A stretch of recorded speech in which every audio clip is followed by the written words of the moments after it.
এলে আমার মস্ত মানুষ মস্ত অফিসার। অসহায়, নিরাশ্রয় ও নিপীড়িত বাবা মায়েদের জন্য আশার আলো হয়ে উঠছে বৃদ্ধাশ্রম।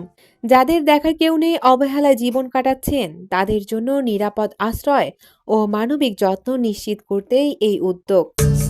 নানান রকম জিনিস আর আসবাব দামি দামি।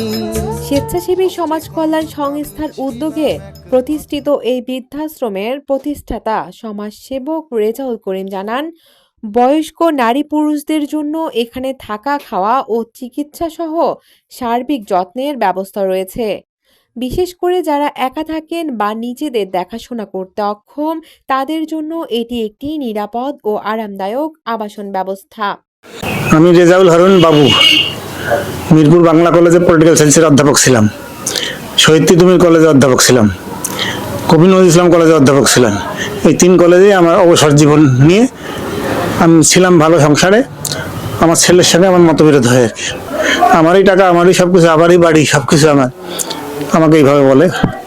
আমি বিকালের গাড়িতে চলে সোজা রংপুর চলে আসি। যে আমার বাসায় লোকজন নাই, আমি বিয়ে শাদী করিনি। ছোট ভাইদের বউদের কাছে যারা তো আমাদের এগুলো পরিষ্কার পরিচ্ছন্ন বা কাপড় পরে নেওয়া এগুলো সম্ভব না।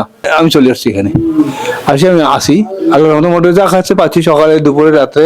পরিবেশ ভালো আছে, খাওয়া দাওয়া 5 বেলা, সকালে নাস্তা দেয়, চা নাস্তা অনেক ভালো। আল্লাহ আমার ভালো করে। রেজাউল করিম, আমি পুলিশ বাবা করি রাখি। নিজে হাতে ভাত খেতে পারতো না খোকা, বলতাম আমি না থাকলে রে কি করবি বোকা।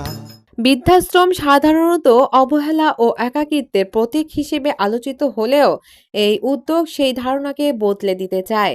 এখানে প্রবীণদের জন্য গড়ে তোলা হয়েছে যত্নশীল ও মানবিক পরিবেশ, যেখানে তারা সম্মানের সঙ্গে জীবনের বাকি সময় কাটাতে পারবেন।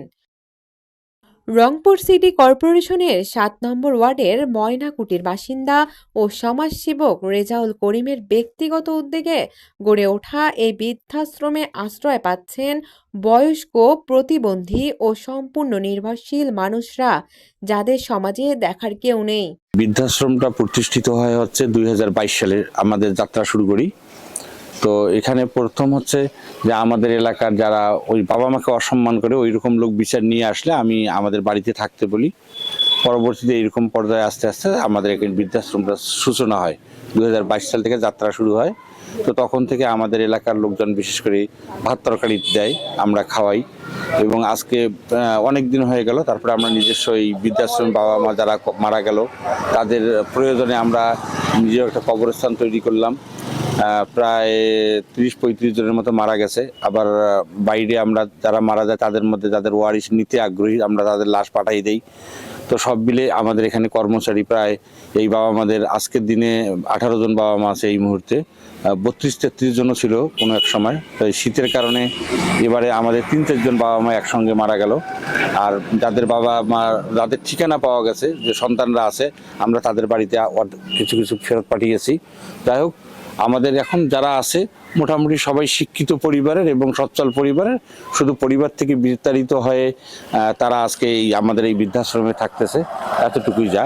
আর আমাদের এখানে কর্মচারী আছে হচ্ছে 4 জন, এদের টেক কেয়ার করার জন্য কেয়ার গিভার হিসাবে। আমরা চাই যে এটা আরও ভালোভাবে হোক। বিল্ডিংটা যদি অবকাঠামোটা আমরা তৈরি করতে পারি তাহলে হয়তো বাবা মারা আরও ভালো থাকবে। এই উদ্যোগ সমাজে মানবিক মূল্যবোধ জাগ্রত করতে গুরুত্বপূর্ণ ভূমিকা রাখবে বলে মনে করেছেন স্থানীয়রা।